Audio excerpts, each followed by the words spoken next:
When my mother's blood trickled down the stairs, my own grandfather smiled. "Now it's just the two of us," he said. That day marked the beginning of my personal hell, but also the start of my silent revenge. Good morning, my loves. What a joy to be able to talk with you today. My name is Irene Foster. I'm 73 years young, you hear? I was born in a small town called Pineville, deep in the Appalachian Mountains of West Virginia, but today I live here in Riverdale, Oregon, my blessed little town by the Columbia River.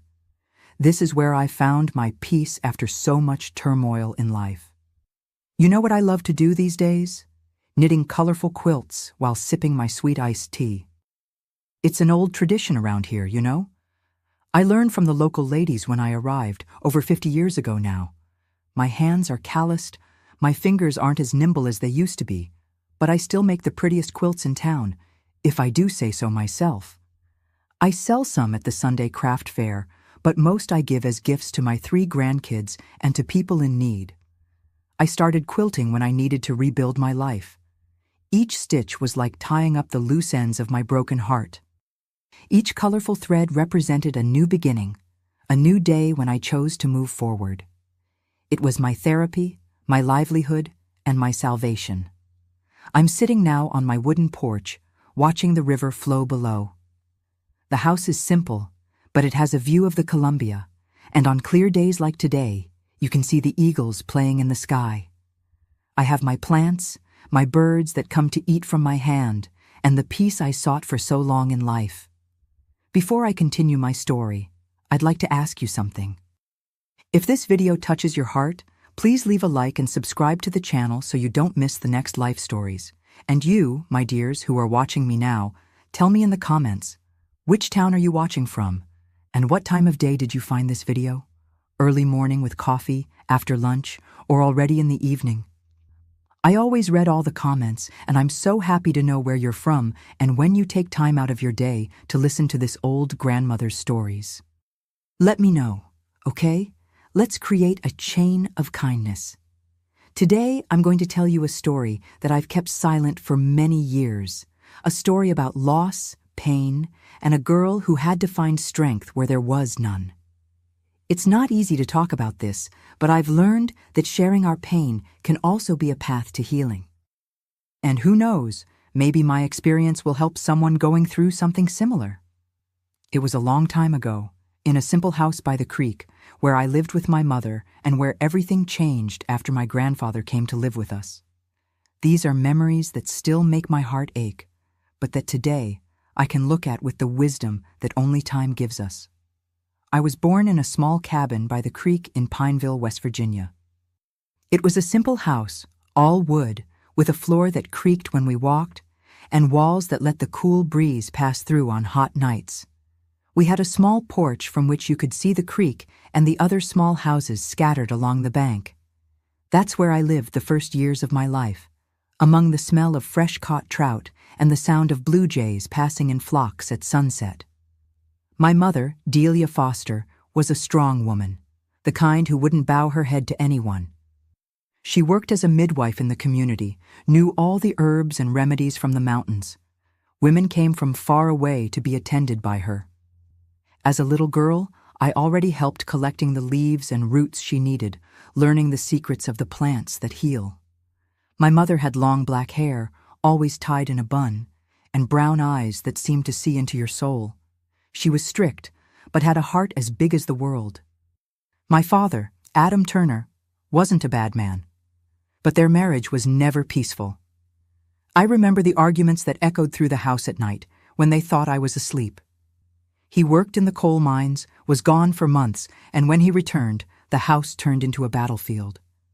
I can't say if he hit my mother because she never let me see such things, but her screams and crying at night told me things weren't good.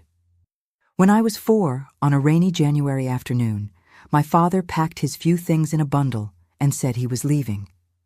"I can't take this life anymore, Delia. You and your daughter will be better off without me." That was the last time I saw him. My mother cried for days, but then she rose up as she always did. "It's just the two of us now, Irene," she would say, while braiding my hair in the morning before school. Our life followed a simple but happy rhythm for a few years. In the morning, I went to the little town school where I learned to read and write with teacher Josephine, a patient lady who taught us under a big oak tree when it was too hot in the classroom. In the afternoon, I helped my mother with the herbs or played with the other children from the creek. I liked to jump in the creek water, hunt for small treasures on the bank after the flood, and listen to the stories from the elders about mountain spirits and other enchanted beings of the forest. My closest friends were Mary and Ruth, daughters of neighboring fishermen. We played with dolls made of corn husks, played tag between the cabins, and sometimes helped their parents clean fish in exchange for a piece of apple pie. It was a simple life, but I didn't know I was poor. I had everything a child needs: food on the table, a mother who loved me, and the freedom of the forest and creek. Things changed when I was 9. One stormy afternoon, there was a knock on our door. It was my grandfather Jeremiah, my mother's father. I barely knew him, had only seen him 2 or 3 times in my life. He was a tall man, with broad shoulders, with a look that gave me chills. He arrived wet from the rain, with a small bundle of clothes and a closed expression. "Delia, I need a place to stay," was what he said. My mother hesitated at the door, her body tense as if she wanted to close the entrance, but ended up giving way. "It's my father, Irene," she explained later, in a low voice. "We don't turn our backs on family, even when it's difficult." At first, my grandfather even helped around the house. He fixed loose boards, fished for our sustenance, brought firewood for the stove. But soon I began to notice that something wasn't right. He looked at my mother in a strange way, as if he was always angry with her. When he thought no one was looking, he would take her medicinal herbs and throw them away, saying later that the rats had eaten them. At night, I heard him muttering to himself, saying senseless things. My mother began to change. She became quieter, more worried. Sometimes I caught her crying hidden behind the house. "It's nothing, honey," she would say, quickly wiping away the tears. "I'm just tired." But I knew it was more than that. Something in our house had changed with my grandfather's arrival. People in the community began to comment. Old Teresa, the oldest prayer woman in the town, once held my mother's arm after a prayer and said, "Be careful with that man in your house, Delia. He has a heavy shadow." My mother just shook her head and pulled me to leave. My grandfather's outbursts began subtly. First, it was just grumbling and cursing when contradicted. Then, he started breaking things when he got nervous: a plate, a pot, a chair. My mother would send me to Mary's house when she noticed he was having those bad days, as she called them. "Your grandfather is not bad, Irene," she tried to explain to me. "He's sick in the head. It's not his fault." But I saw the fear in her eyes, the same fear that was beginning to grow inside me. One day, returning from school, I found my mother with a black eye. "I hit the corner of the door, honey," was her explanation. But that same night, I heard my grandfather shouting at her, "You're just like your mother, worthless. You think I don't know what you do when you go out there with your herbs?" In the following months, our house became a place of heavy silences and sudden shouts. I was beginning to understand that my grandfather was not just a sick man. There was something darker inside him, something that seemed to grow each day. And the worst part? This something was beginning to turn not only against my mother, but also towards me. When I turned 12, the situation at home was already unbearable. My grandfather Jeremiah seemed to have 2 people inside him. Sometimes he was calm, even brought me small gifts from the market, a colorful ribbon for my hair, a different fruit that I had never tasted. But it was as if a black cloud could descend upon him at any moment, without warning. I remember one specific day, the eve of my 12th birthday. My mother had prepared a cornbread cake with pecans, my favorite. She rarely sang, but that afternoon she was humming softly while stirring the dough in the large clay bowl. I was sitting on the kitchen mat, peeling the pecans, happy with that rare moment of peace. "Mom, do you think there will be a 4th of July celebration this year?" I asked, dreaming of the dances and fireworks that took place in Pineville's Central Square. "God willing, honey. I already talked to Rosalie about making a nice dress for you to wear to the parade. That's when the door slammed hard. My grandfather entered the kitchen, red eyes, smelling of whiskey.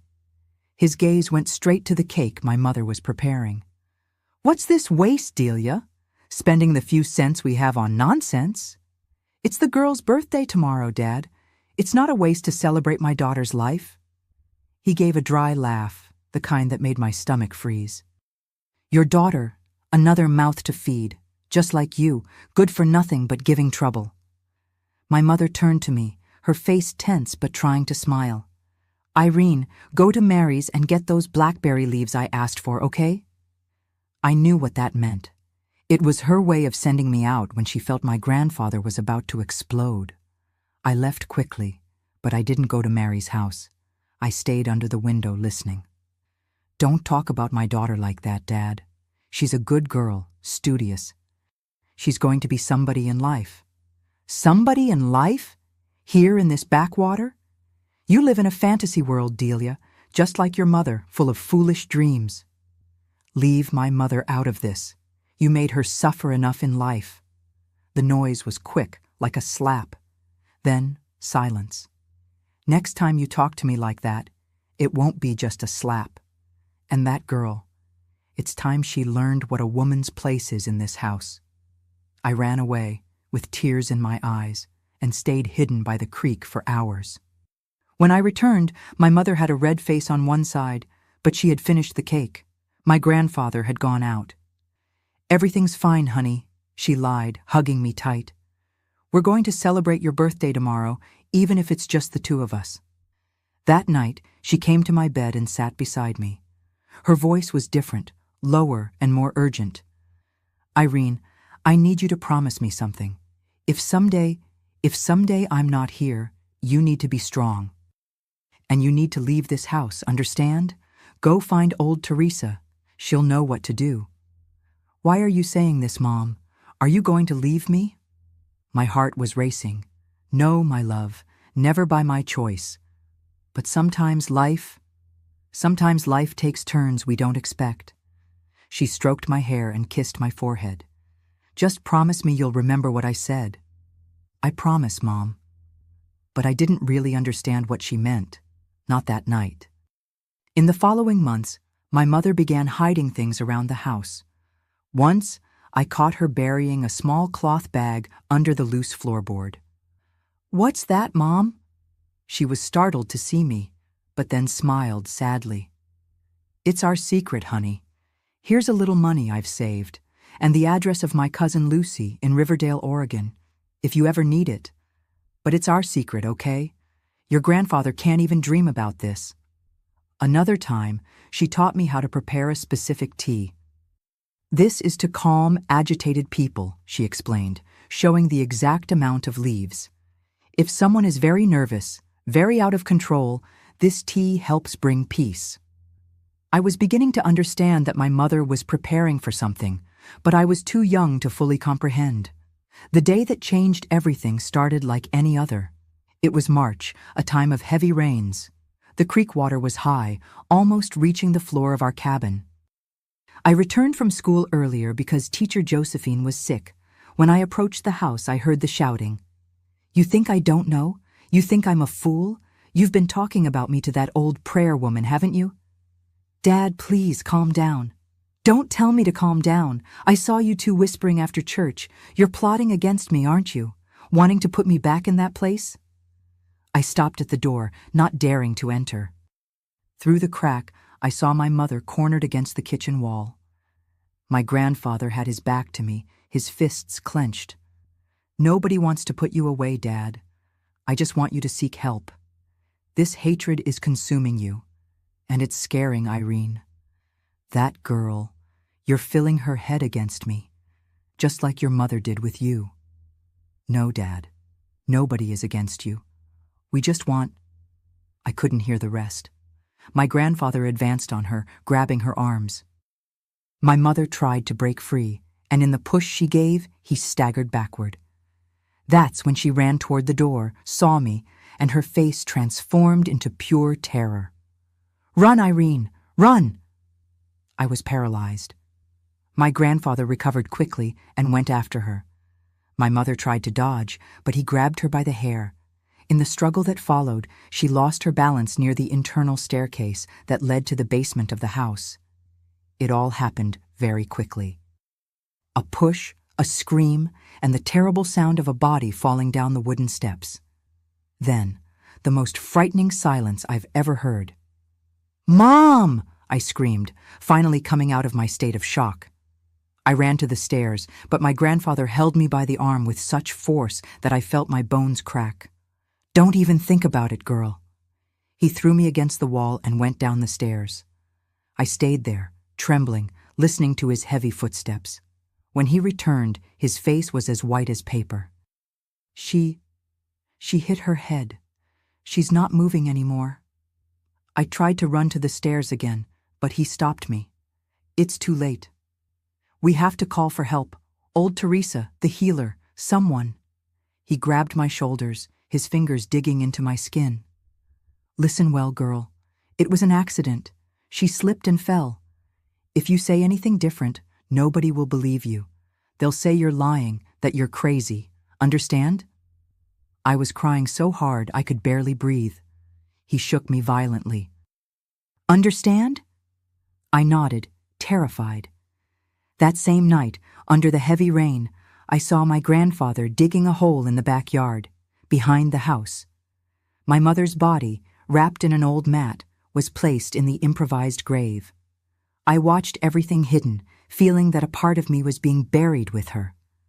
"If anyone asks," he told me later, "your mother went to visit relatives in Charleston. When they ask too much, we'll say she decided to stay there." And so began my true nightmare. My mother, my protector, my light, was gone forever, and I was alone with the man who took her from me. The days after my mother's death dragged on like endless shadows. A week after it happened, Teacher Josephine asked why my mother hadn't come to pick me up from school as usual. "She went to visit family in Charleston," I replied mechanically, as my grandfather had instructed me. The words came out of my mouth, but my eyes couldn't face her. At home, my grandfather had changed. The violent and explosive man gave way to someone more calculating, colder. His voice rarely altered now, but each word he said was like a sharp blade. He began to control every aspect of my existence. "Where do you think you're going in that outfit?" he would ask when I was getting ready for school. "Want to look like a common woman? Put on something that covers those legs properly." At first, some people from the community came to ask about my mother. Old Teresa even insisted, looking suspiciously at my grandfather. Strange that Delia would leave like that, without saying goodbye to anyone, without taking her things, without taking the girl. "Delia was always unpredictable," my grandfather replied, his heavy arm around my shoulders, squeezing as a silent warning. "Said she needed time alone. She'll send for the girl when she's settled."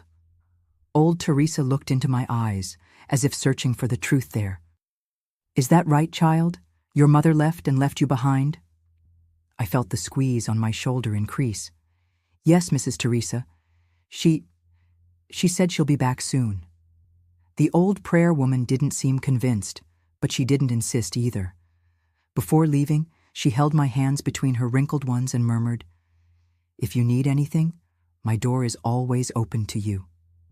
But my grandfather made sure I could never seek help. I stopped going to school regularly. "You don't need schooling to wash clothes and cook," he would say. "Your mother filled your head with those book nonsenses. A woman has to learn to serve." I had to take on all the housework. I would wake up before sunrise to light the wood stove, prepare coffee, wash clothes in the creek. My hands, once small and soft, soon became rough and cracked. At night, I would fall exhausted into my bed, silently crying for my mother. The worst were the words. My grandfather had a cruel talent for diminishing, for making me feel like nothing. "Look at you. You can't even make a proper porridge.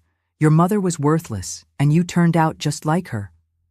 You think anyone's going to want an ignorant brat like you? Be grateful I give you a roof and food. A woman is only good for two things in this life, obeying and serving, and you don't do either one right." Each day I felt a part of me dying. The cheerful Irene, who played in the creek, who dreamed of being a teacher like Josephine, who knew the medicinal plants. That girl was disappearing, replaced by a frightened shadow living in a constant state of alert. Sometimes, when I passed near the place where I knew my mother was buried, I felt such a tightness in my chest that I had to hold myself not to collapse right there. I began to whisper to her on nights when my grandfather went out to drink. "Mom, I know you're listening to me. I haven't forgotten what you asked me. I'll be strong. I'll find a way out of here." But the months passed, and I remained trapped in that house of nightmares. The silence of the community hurt me almost as much as my grandfather's words. Everyone seemed to have accepted the story of my mother's trip. Nobody questioned the bruises on my arms when I went to the market, or the fact that I almost never appeared anymore at church or community celebrations. One afternoon, almost a year after my mother's death, I was washing clothes in the creek when Mary appeared. We hadn't seen each other in months. "Irene, is that really you? I almost didn't recognize you." I tried to smile, but my face seemed to have forgotten how to do it. "Hi, Mary." She approached, hesitantly. "What happened to you? You're so thin, so different." "I'm fine," I replied automatically. "Just busy taking care of the house." "And your mother? Still hasn't returned from Charleston?" I shook my head, unable to repeat the lie one more time. "Irene, something's wrong, isn't it? You can tell me. We've been friends since we were little." For a moment, I almost gave in, almost let the truth escape. But then, I saw my grandfather's shadow approaching along the trail. "I have to go," I murmured, quickly gathering the wet clothes. Mary held my arm. "Wait, those on your neck. Are those finger marks?" I pulled my hair to cover the marks left by my grandfather's hand the night before, when I had dropped a plate during dinner. "It's nothing. I have to go." "Irene," she called as I walked away. "If you need help, my family." But I was already far away, carrying the weight of the wet clothes and my terrible secret. That night, my grandfather returned home drunk. This had become more frequent in recent months. He threw a small package on the table. "I bought a dress for you. Tomorrow is the Harvest Festival. We're going to show up." I looked at the package without understanding. It had been so long since we had participated in community events. "Why?" His gaze hardened. "Because they're talking, commenting that nobody sees you anymore, that your mother never sends news. We have to show that everything is fine." The dress was light blue, pretty, but it made me uncomfortable. It was too tight, too adult for my 13 years. "I can't wear this, Grandpa. It's not appropriate for my age." He hit the table hard. "You'll wear what I tell you to. You think I spent money for nothing? You'll wear this and you'll smile at the festival, understand? You'll tell everyone that your mother is fine in Charleston, that you talk to her all the time." That night, lying in my bed, I felt something awakening inside me. It was no longer just sadness or fear. It was anger. A deep anger that was beginning to burn, to give me strength I didn't know I had. At the Harvest Festival, I wore the blue dress. I smiled when I needed to smile. I repeated the lie about my mother when asked. I saw the looks of the older men following me, and the way my grandfather seemed satisfied with that. "See? They're all looking at you," he whispered, his heavy hand on my back. "Soon I'll arrange a husband for you, someone who pays well and takes you away from here. You're already of age." It was at that moment that I decided, no matter how, I would find a way to do justice for my mother. And then I would run away to Riverdale to find Cousin Lucy, as my mother had planned. Night after night, I began to plan. I remembered the money and a dress my mother had hidden under the loose floorboard. One afternoon when my grandfather went out fishing, I checked if it was still there. The small cloth bag remained intact. Inside it, some dollar bills and a paper with the name Lucy Foster, Oak Street, near the town market, Riverdale, Oregon. I also remembered the tea my mother had taught me to make, to calm agitated people. I began to collect the necessary herbs, hiding them in a corner of the roof where I knew my grandfather would never look. At night, when he slept, I would silently go out to the yard and sit near the place where my mother was buried. "Give me strength, Mom," I whispered. "Show me the way." It was on one of those nights that I had the idea, a terrible and perfect idea at the same time. My grandfather had taken my mother from me. He had buried her as if she were nothing, without a funeral, without respect, without dignity. That's what I needed to correct. But for that, I would need a lot of courage, and I would need to wait for the right moment. The day that changed everything started like so many others. I woke up before dawn, lit the wood stove, prepared the oatmeal that my grandfather demanded every morning. The routine was always the same, but something inside me was different. During the night, I had dreamed of my mother. In the dream, she was dressed in white, standing in the yard, pointing to the place where she was buried. Her lips moved, but I couldn't hear her words. I woke up with tears on my face and a certainty in my heart. I couldn't stand much longer in that house. That morning, my grandfather was more irritable than usual. He complained about the oatmeal, said it was too watery. He threw the bowl on the floor and ordered me to clean up the mess. "Useless like your mother," he muttered as I picked up the ceramic shards. "Can't even make a proper oatmeal. Should have sent you away with her." I kept my head down, hands trembling. That's when it happened. My grandfather leaned over me and said something I will never forget. "You know what's funniest? That fool of your mother actually believed she was going to report me, that she was going to run away with you, as if she could escape from me." I froze. He had never so clearly admitted what he had done. I continued cleaning, afraid he would notice my reaction. "She begged, you know. Down there on the stairs with her head bleeding. 'Please, Dad, let me see my daughter one last time.' But I just watched until she stopped moving. Something inside me broke at that moment. The last childish hope I held, that maybe it had really been an accident, disappeared. He had killed her, deliberately. And now he was bragging about it.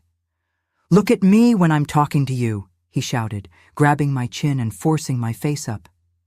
His eyes were bloodshot, the foul breath of whiskey even at that hour of the morning. "You're just like her, the same look. Sometimes I think about doing to you what I did to her." I don't know where the courage came from, but I replied, "Why don't you do it then?" He seemed surprised by my challenge, then laughed, a cold laugh that gave me chills. "Because you can still be useful. Old Claude from the general store has been asking about you, offered 2 acres of land in exchange for your hand. He's old, but he has property, and he needs a young woman to take care of him." "I'm 13, I whispered, horrified. "Old enough. At your age, your mother was already promised. Tomorrow we'll close the deal." He walked away, satisfied with himself. "Pack your things. You'll be living in his house after the 4th of July. When he left, I sat on the kitchen floor, among the shards of the bowl and the spilled oatmeal. It wasn't just my present that was being destroyed. It was my future. Forcibly married to an old man, 3 times my age, who looked at me with greedy eyes when we went to the store. A fate, perhaps, worse than death. That afternoon, while washing clothes in the creek, I made my decision. The plan I had been formulating for months would be executed that very night. I couldn't wait any longer. I returned home determined. I prepared dinner with special care, including in my grandfather's food the herbs my mother had taught me to use. "To calm agitated people," she said, but I knew that, in the right dose, it would do much more than that. It would leave him disoriented, confused, almost unable to react. During dinner, I watched as he ate, unaware of what I had done. In a short time, I noticed his eyes getting heavy, his speech more slurred. What did you put in this food?" he asked, his voice pasty. "Just a new seasoning, Grandpa. Don't you like it?" He tried to stand up, but his legs seemed not to obey. He staggered and had to lean on the table. What did you do?" "Nothing, Grandpa. You must be tired. Why don't you lie down a bit?" He looked at me suspiciously, but was too weak to argue. He dragged himself to his bed and fell into a heavy sleep almost immediately. I waited until I was sure he wouldn't wake up so soon. The night was silent, only the croaking of frogs and the occasional hoot of an owl could be heard. The full moon illuminated the yard when I went out with the shovel my grandfather kept in the shed. The place where my mother was buried was behind the house, near an old oak tree. I began to dig, tears streaming down my face as the earth was removed. I dug for almost an hour, my arms aching, my hands forming blisters that soon burst and bled. But I didn't stop. Finally, the shovel hit something softer than earth. Carefully, I removed a few more handfuls of soil until I found the mat in which my grandfather had wrapped my mother's body. The smell was terrible, and for a moment I thought I couldn't continue. But the image of my mother in the dream gave me strength. "I'm here, Mom," I whispered. "I've come to get you." With difficulty, I pulled the body wrapped in the mat out of the grave. It was lighter than I expected. Almost a year in the earth had taken a lot from her. With all the care I could, I carried my mother into the house. I cried silently, asking forgiveness for not having done this before, for not having been able to save her. I placed the body on the living room sofa, the same place where my mother used to sit to braid my hair or teach me about the plants. I arranged the mat as best I could, as if I were arranging sheets around her. "Now he'll have to face what he did, Mom. He won't hide you anymore as if you were nothing." I sat next to the body, holding what remained of my mother's hand, and waited. I waited as the hours passed slowly. I waited as the first rays of sun began to enter through the cracks in the window. I waited, knowing that my grandfather would soon wake up and would have to confront his crime. I heard a sound coming from the bedroom. He was waking up. I took a deep breath, strengthening myself for what would come next. I took the shovel and hid it beside the sofa where I could reach it quickly. My grandfather appeared at the living room door, still dazed by the effect of the herbs. He rubbed his eyes as if not believing what he was seeing. When he finally understood, his face contorted into an expression of pure horror. What did you do?" he shouted, his voice hoarse. "Are you crazy?" "No, Grandpa, I'm just doing what's right. Mom deserved more than a hole in the backyard." "You won't pretend she never existed anymore." He advanced toward me, stumbling. "You wretch! You're going to put her back right now." "She's my mother," I shouted back, all the pain and anger of the last months exploding inside me. "You killed her. You confessed this morning. And now you want to sell me to Claude as if I were merchandise." He hesitated for a moment, surprised by my boldness. Then his face contorted into a mask of fury. "I'm going to teach you to respect me once and for all." When he advanced, I grabbed the shovel. I didn't plan to use it. I just wanted to scare him, gain time to escape. But when he threw himself at me, I raised the shovel instinctively. The metal hit the side of his head with a horrible sound. My grandfather staggered backward, eyes wide with surprise. Blood began to trickle down his face. He tried to steady himself, but tripped on the edge of the stairs, the same stairs where my mother had fallen. It all happened very quickly. The sound of the body hitting the steps, the scream that was abruptly interrupted, then silence. I was paralyzed, the shovel still in my hands. When I finally managed to move, I went down the stairs trembling. My grandfather was lying at the base of the steps, in a strange position, his neck turned at an impossible angle. His open eyes looked at nothing. I went back up to the living room and collapsed on the floor next to the sofa where I had placed my mother. "It's over, Mom," I whispered between sobs. "He won't hurt anyone anymore." I spent the rest of that day in a state of shock, moving through the house like a ghost. I knew I needed to do something, but I couldn't think clearly. Night fell, and I was still sitting next to my mother, unable to sleep, unable to plan. It was only the next morning that reality began to sink in. I needed to get out of there. I needed to go to Riverdale, find Lucy. But first, I needed to ensure that no one discovered what had happened. With trembling hands, I took the small cloth bag from under the loose floorboard.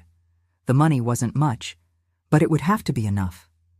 I put in a bundle some clothes, Lucy's address, and the few mementos I had of my mother: a wooden comb, an embroidered handkerchief, a small yellowed portrait. Then, with a heavy heart, I buried my mother again in the yard, this time with more care, more respect. I planted wildflowers over the spot. Rest in peace now, Mom. He paid for what he did. My grandfather's body I dragged to the hole he himself had dug almost a year before. I felt no pity, no remorse, just a huge emptiness inside me. That same afternoon, I locked the house and left without looking back. At the bus station, I bought a ticket on the first bus heading west. When someone asked why such a young girl was traveling alone, I replied with the story I had rehearsed. I'm going to meet my mother in Portland. She's sick and sent for me. The bus departed at dusk. Standing at the back, I saw Pineville fade away, the lights of the houses reflecting in the creek like fallen stars. I felt a mixture of relief and fear, relief to be leaving behind that place of pain, fear of what I would find ahead. But amid these confused feelings, there was also a certainty. My mother had been avenged, and now I had the chance to start over. The journey west was long and tiring. The bus stopped in various towns along the way, loading and unloading passengers and luggage. I kept quiet in a corner, avoiding looks and questions. To everyone, I was just a girl going to meet her mother in Portland. On the third day of travel, the bus stopped in Boise for a longer break. That's when I made my decision.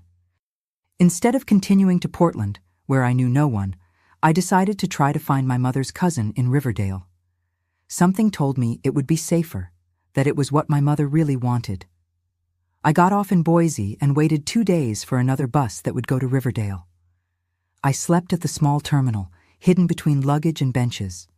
My money was little, and I guarded it like a treasure for the ticket and for the first days in the new city. On a morning with fog over the mountains, I finally arrived in Riverdale. The city was larger than Pineville, with more movement, more people. I felt small and lost among the unknown streets. With the crumpled paper in hand, I asked several people where Oak Street was, near the town market. After a few hours of searching, I found the street. It was a narrow lane, with simple houses on both sides.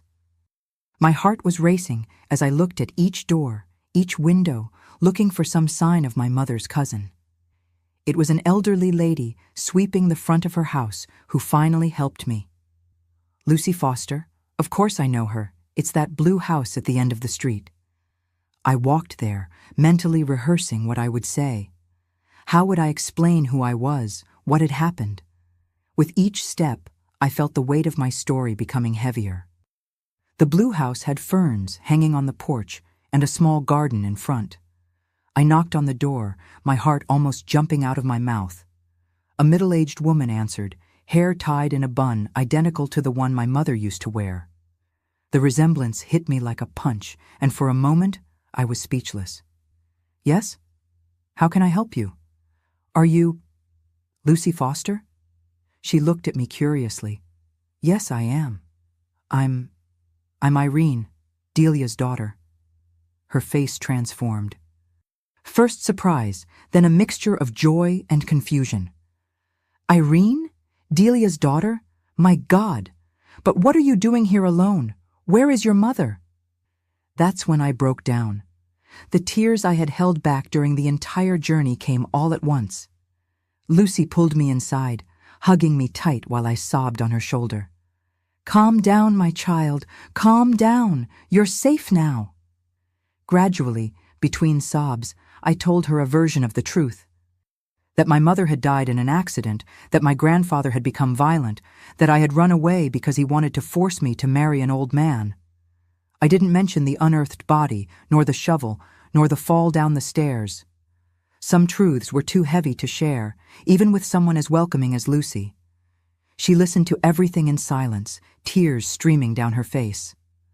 My God, My girl, so much suffering for someone so young. She held my hands between hers, exactly as old Teresa used to do. Your mother and I were like sisters in childhood. We grew up together in Virginia before she married and went to West Virginia. We always wrote to each other. In the last letter I received, she mentioned she was worried about her father living in your house. She said that if something happened, I should take care of you. That surprised me. So my mother really had a plan to protect me even before things got worse. Will you send me back? Lucy caressed my face with affection. Of course not, child. You're going to stay here with me. This is your home now. That's how my new life in Riverdale began. Lucy was a widow and had lived alone since her only son, Jack, had moved to Seattle to work. She earned her living as a seamstress, making party dresses and alterations for the families in town. In the first few months, I lived in constant fear that someone from Pineville would appear, that they would discover what had happened, that they would take me back. I would wake up at night screaming, dreaming of the stairs, of my mother's body, of my grandfather's empty gaze. Lucy was always there, calming me, holding my hand until I fell back asleep. The past can't reach you here, she would tell me. You're protected, my child. Over time, she helped me create a new story for myself. For the neighbors and acquaintances, I was her niece, coming from the countryside after losing my parents in a fire. Nobody questioned. Such tragedies were common. We need to regularize your situation, Lucy told me one day, a few months after my arrival. You need documents. You need to go back to school.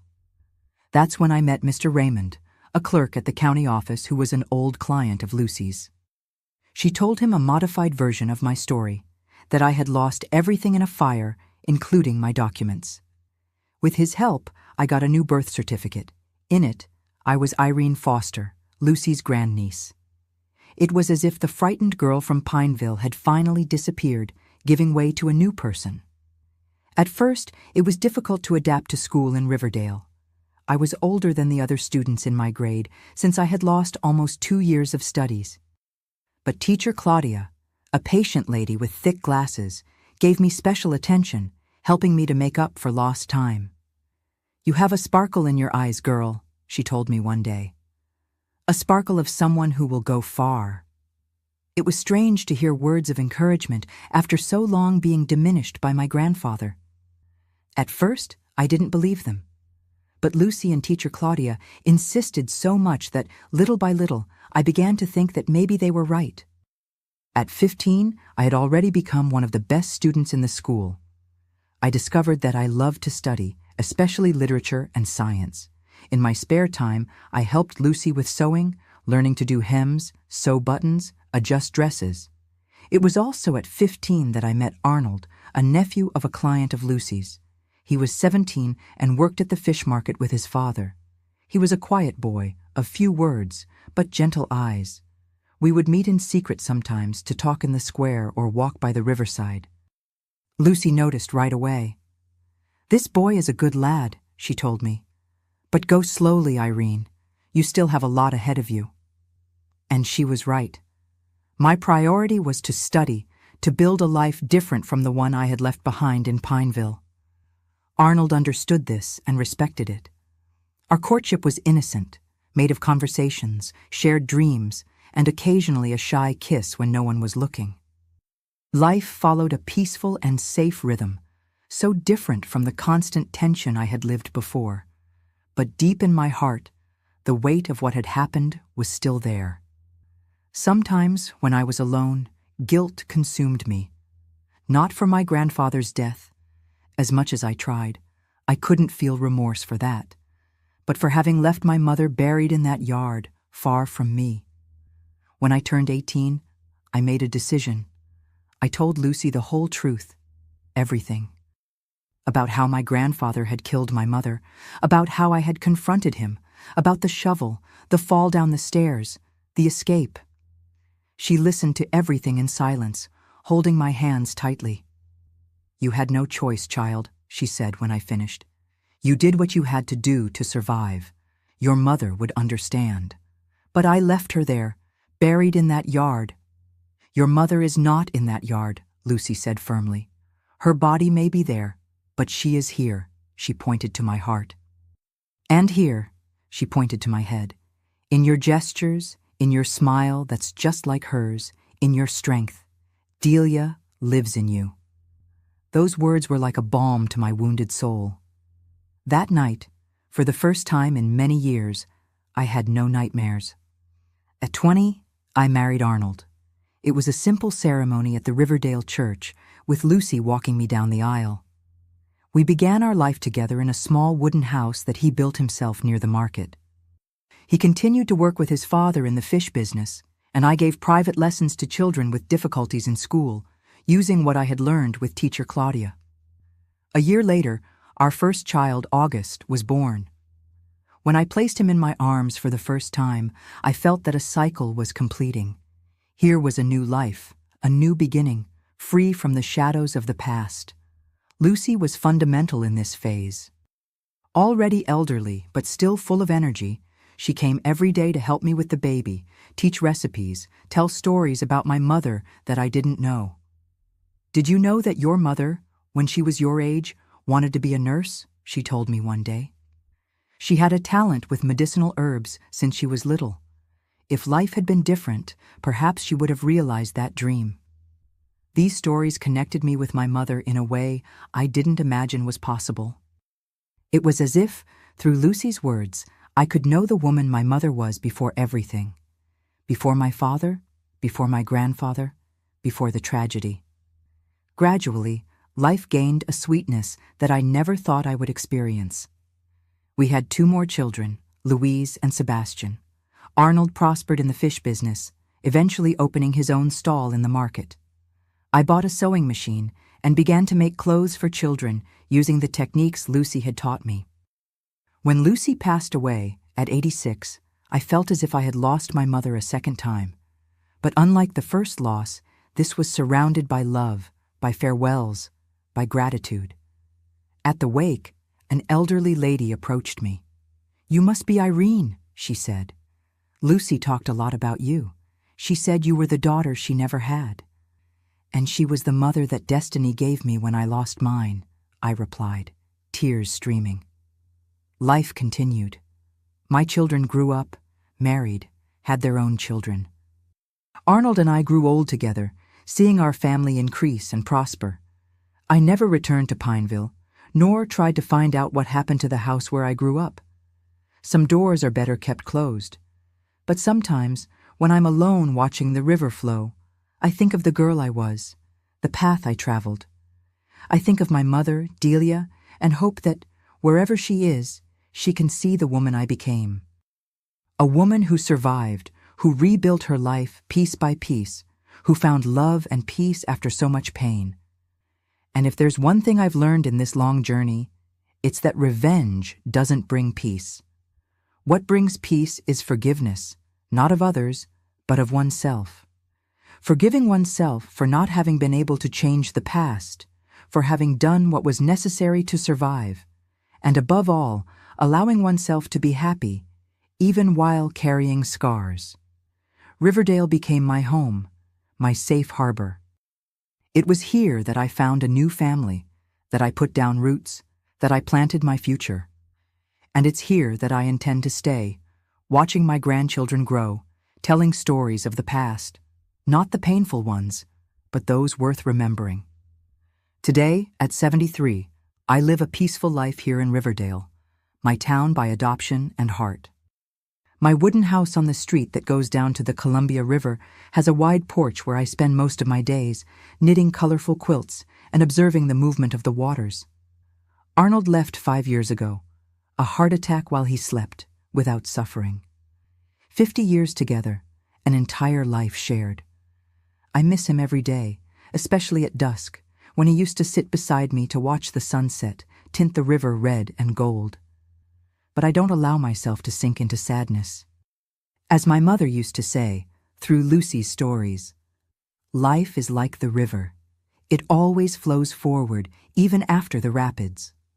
My 3 children are my pride and joy. August became a teacher, teaches mathematics at the state college. Louise followed in my footsteps and works with sewing, has a small studio in the center of town where she makes wedding dresses. Sebastian, the youngest, was the only one who left Riverdale. He lives in Portland, where he works as a nurse. He was the one who realized the dream that my mother couldn't. And my little grandkids. Ah, they are the light of my days. I have 6 grandchildren, but 3 of them live nearby. Marina and Caleb, August's children, and Emma, Louise's daughter. They come to visit me almost every day after school. They sit here on the porch with me, help me sort the colorful threads for the quilts, ask for stories from the old times. I tell them stories about the forest, about the spirits of the river, about the 4th of July celebrations of yesteryear. I teach recipes for apple pie and blackberry cobbler. I show how to identify the herbs that cure stomachache, fever, insomnia, knowledge I inherited from my mother and that I keep alive through them. But there are stories I don't tell. The painful past was left behind, buried as it should be. My children know softened versions of the truth. That I lost my mother very early, that I came to Riverdale fleeing from a violent grandfather. They don't know the darkest details, and there's no reason for them to know. Some scars are just ours, to carry in silence. My routine is simple and brings me contentment. I wake up with the birds, around 5 in the morning. I prepare my coffee, strong and sweet, as I learned from Lucy. I take care of my plants. I have a small garden in the back of the house, where I grow medicinal herbs and flowers.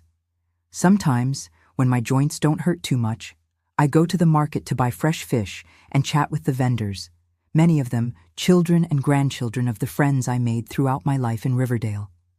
The afternoons are for quilting. I learned this art from Mrs. Nancy, a lady who lived in the house next door when I moved here with Arnold. At first, it was just a pastime, something to occupy my hands while the children grew up.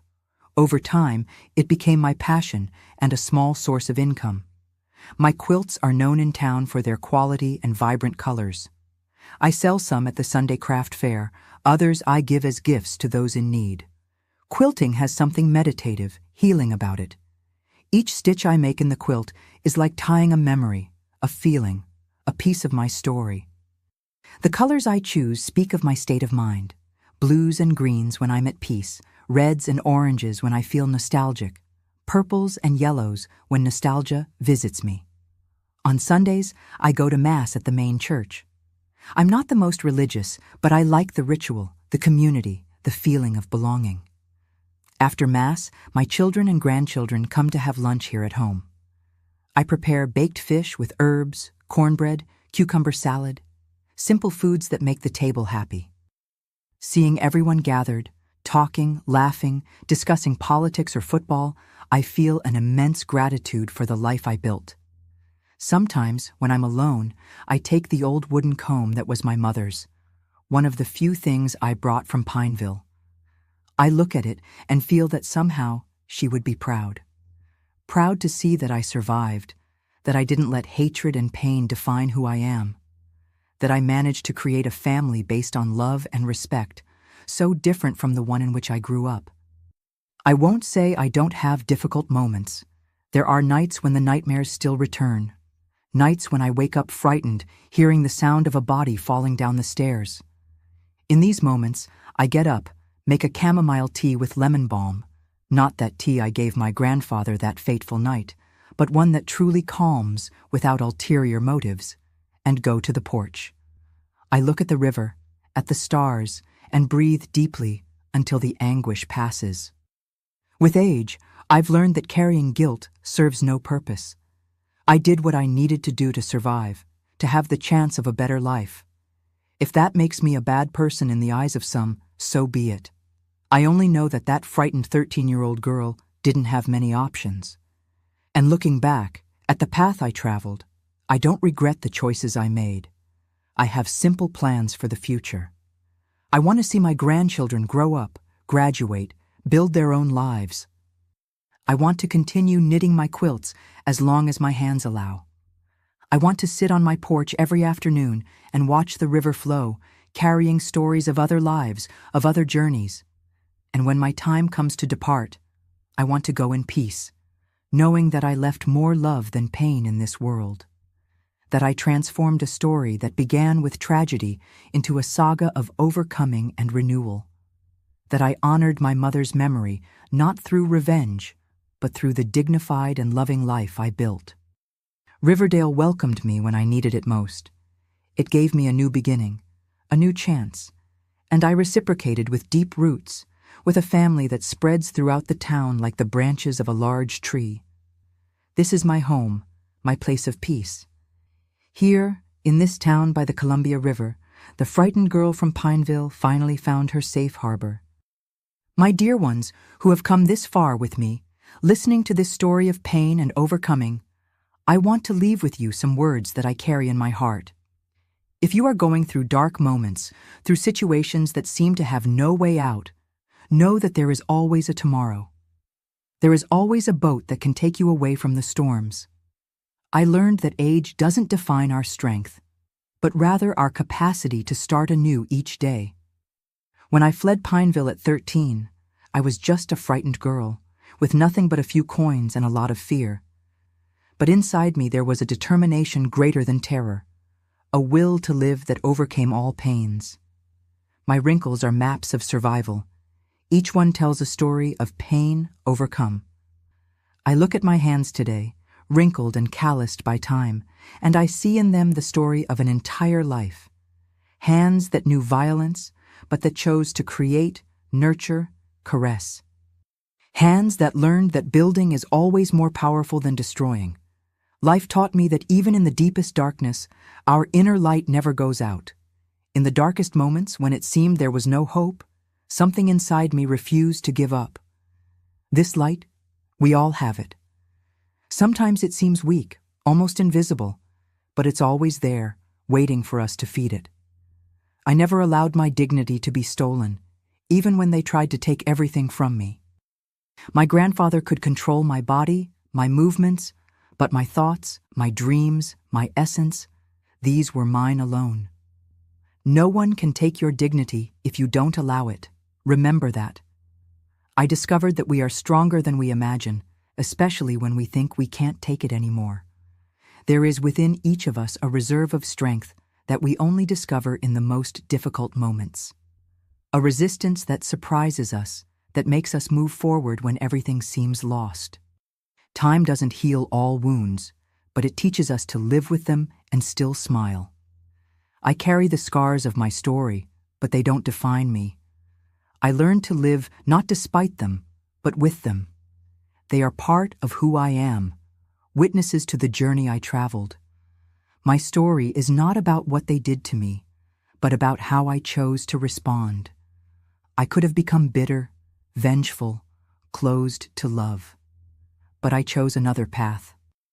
I chose to build a life based on affection, generosity, gratitude for what I have, not anger for what I lost.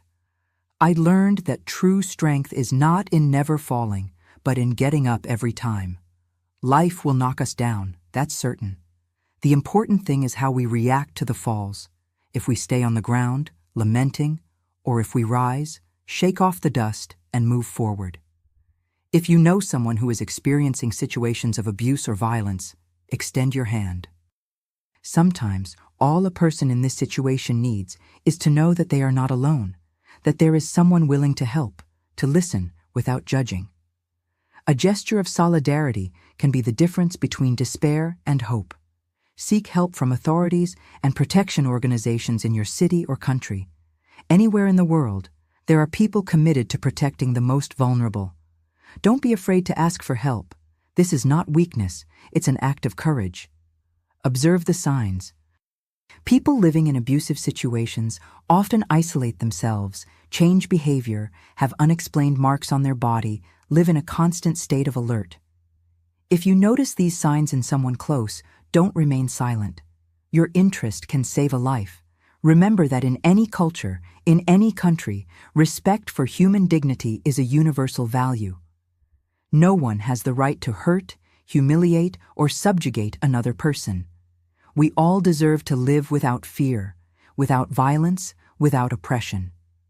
And if you are the one suffering, know that your story doesn't end in the painful chapters.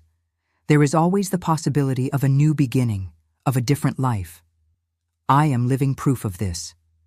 From the terrified girl from Pineville to the serene lady of Riverdale, transformation is possible, healing is possible, peace is possible.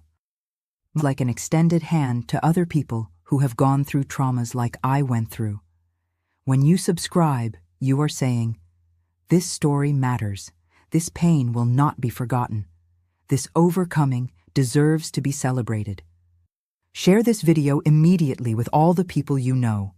Share because there are thousands of Irenes out there, trapped in nightmare houses, not knowing that there is a way out, a chance to start over. Your sharing can be the boat that takes someone away from the storm, just as Lucy was my savior boat. And leave in the comments the word rebirth for me to know who watched until the end, who heard my complete story. This word represents everything I lived, the chance to be born again, to create a new story, to transform tears into strength. Do this now. Don't wait even another minute. Your action can be the turning point in the life of someone who is suffering in silence. From a 73-year-old lady who knew hell and built her own heaven, I leave my tight hug and my gratitude for having listened to me. May God bless each one of you